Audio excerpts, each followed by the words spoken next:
महाभारत ये कथा है उस युद्ध की जहां हर एक शत्रु क्रुद्ध था पाप ही सर्वत्र सब में, बस धर्म ही एक शुद्ध था, धर्म ही एक शुद्ध था। नमस्कार।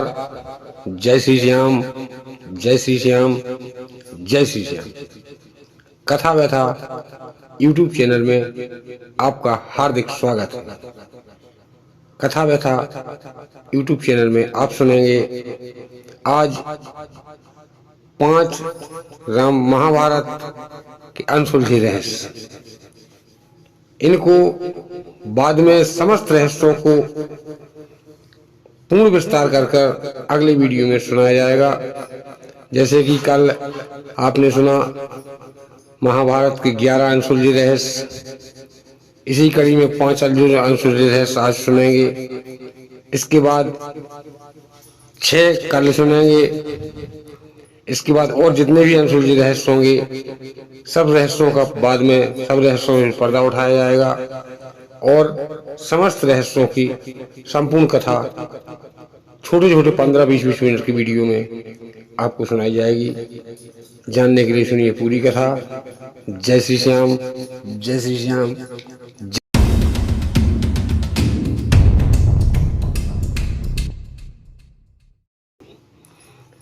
महाभारत में कृष्ण चरित्र में वर्णन आता है कि जब भगवान ने माखन चोरी की तो ब्रज में जो गोपिकाएं थीं, जो भगवान जिनके यहाँ माखन चोरी करने जाते थे, भगवान को पकड़ती थीं, भगवान से नाच करवाती थीं, भगवान का आनंद लेती थीं, भगवान भी उन्हें आनंद देते थे। वास्तव में अब उन गोपिकाओं का संबंध देखेंगे आप कि गोपिकाएं कौन थीं और पिछले जन्म में गोपिकाएं कौन थीं और वो गोपिकाएं क्यों बनी। इसके लिए आपको जाना पड़ेगा रामायण में। इसमें आप जाते हैं रामायण की एक कथा पर, जो गौतम नार अहिल्या की कथा आप सभी लोगों ने सुनी होगी।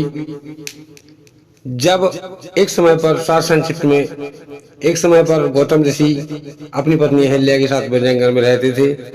इंद्र ने छल किया, भगवान चंद्रमा मुर्गा बने, इंद्र गौतम ऋषि बने, उनके कक्ष में पहुंचे, चंद्रमा मुर्गा बने। रात में 12 बजे तान दी, गौतम ऋषि अपने गंगा स्नान को लिए निकल गए।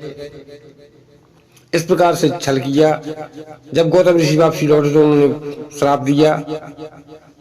इस कथा के बाद जब गौतम ऋषि ने अहिल्या को श्राप दिया कि तुम पत्थर की शिला हो जाओ, भगवान राम ने उसका उद्धार किया।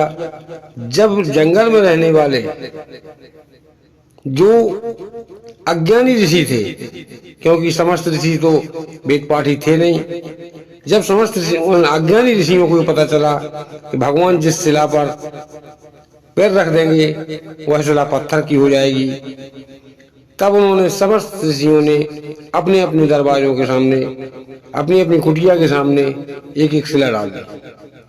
जब भगवान को इस बारे में पता चला तो भगवान ने उनकी इच्छा समझकर उसी समय उन्हें वरदान दिया कि जाओ, इस जन्म में नहीं अगले जन्म में तुम्हारी जो इच्छा है कि भगवान हमारे लिए स्त्री बने, जाओ, हम तुम्हें वचन देते हैं अगले जन्म में तुम समस्त स्त्रियां बनोगे और मेरे साथ खेलोगे।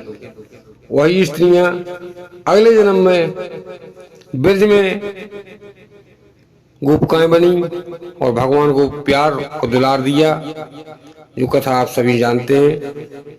अब आती है इसी कड़ी में दूसरा रहस्य आता है भीम विवाह का।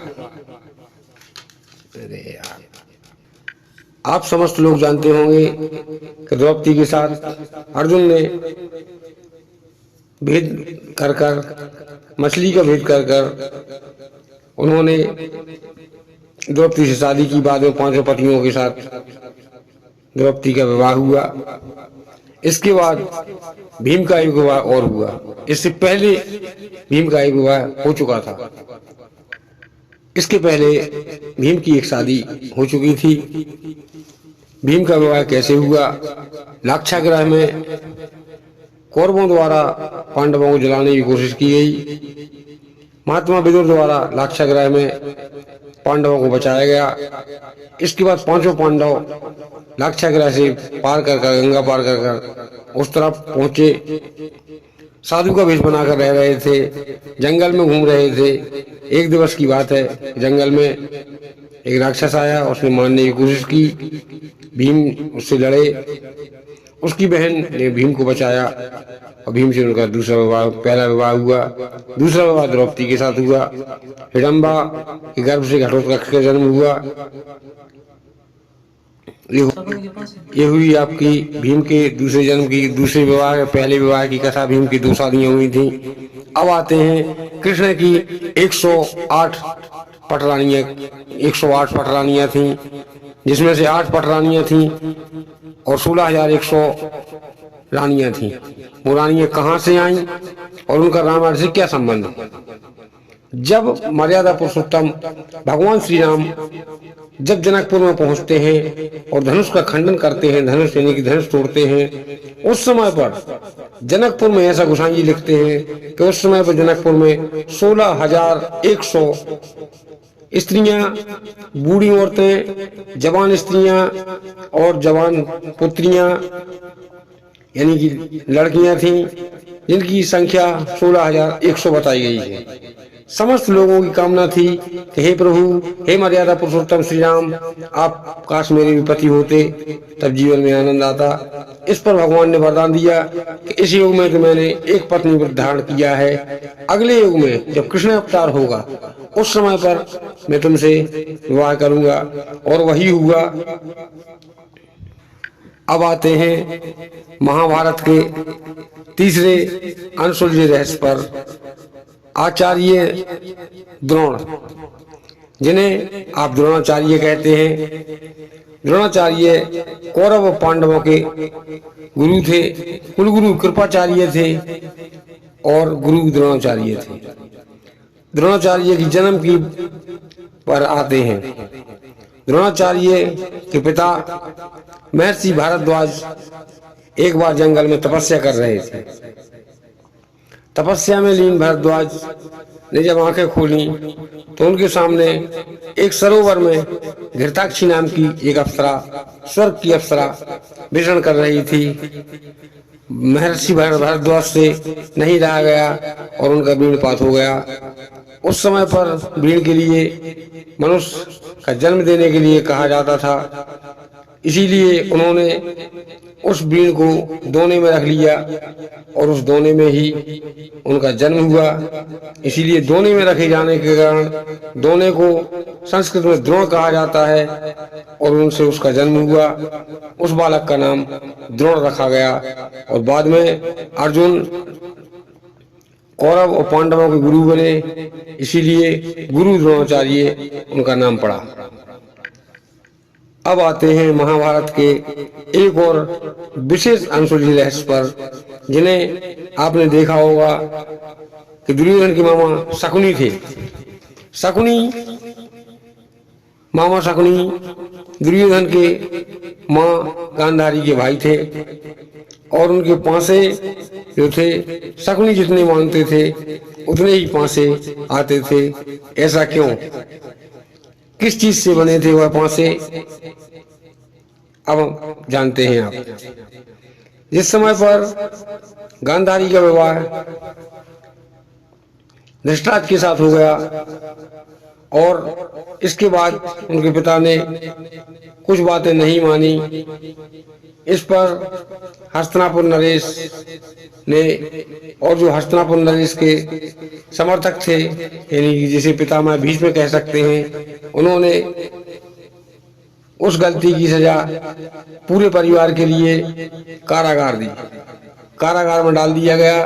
पूरे परिवार को, माता गांधारी की माता के लिए, गांधारी के पिता के लिए, शकुनी के बड़े भाई के लिए और शकुनी के लिए, चारों को जो जेल खाने में डाल दिया गया। और उन चारों को लिए एक वक्त का भोजन मिलता, एक व्यक्ति का। इस पर सबने कहा कि ठीक है, मुझे तो मारना ही है। वो सारा भोजन शकुनी को दिया और सबसे उन्होंने प्रार्थना की कि शकुनी के लिए छोड़ दिया जाए। और बाद में वह तीनों भूखों मर गए। जब भूखों मरे, शकुनी ने अपने पिता का दाह संस्कार करने के बाद अपने पिता की अस्थियों से पांसे बनाए और मंत्र रक्षित कर वह अस्थियों के पांसे शकुनी ने कसम खाई थी कि मैं कसम लिख खाता हूँ पिताजी आपकी कि आपका बलिदान व्यर्थ नहीं जाएगा, माताजी और बड़े भाई आपका बलिदान व्यर्थ नहीं जाएगा। मैं कसम खाता हूँ कि मैं इस कौरव के लिए जो 100 पुत्र होंगे उनके लिए विनाश कर दूंगा। इस पर उनके पिताजी ने जब कसम जिंदा में खाई थी, तब पिताजी ने उसका एक पैर तोड़ दिया था। जब शकुनी ने काफी रोया और कहा, माता ने कहा तुमने क्यों किया है, तब शकुनी के पिता ने कहा कि मैंने इसलिए कहा है, तोड़ा है इसका एक पैर, कि जब जब ये पैर जमीन पर रखेगा तब तक उसे मेरी याद आएगी और अपने अपमान का बदला लेने की याद आएगी। इसीलिए शकुनी ने अपने पिता की अस्थियों से पांसे बनाए थे। इसीलिए उन पांसों से जो भी वह मांगता उसके पिता उसकी इच्छा पूर्ति करते। और इस प्रकार से शकुनी ने पांडवों के खिलाफ उन्हीं पांसों का इस्तेमाल किया। पांसों का इस्तेमाल करने के बाद आप सभी लोग जानते हैं पांडवों के साथ क्या हुआ। पांडव युद्ध में जुआ में हार गए और बाद में घोर युद्ध हुआ और युद्ध का परिणाम कभी भी अच्छा नहीं होता। इन्हीं शब्दों के साथ अपनी वाणी को विराम देता हूँ। यदि कथा अच्छी लगे तो लाइक करें, शेयर करें, कमेंट करें, सब्सक्राइब करें।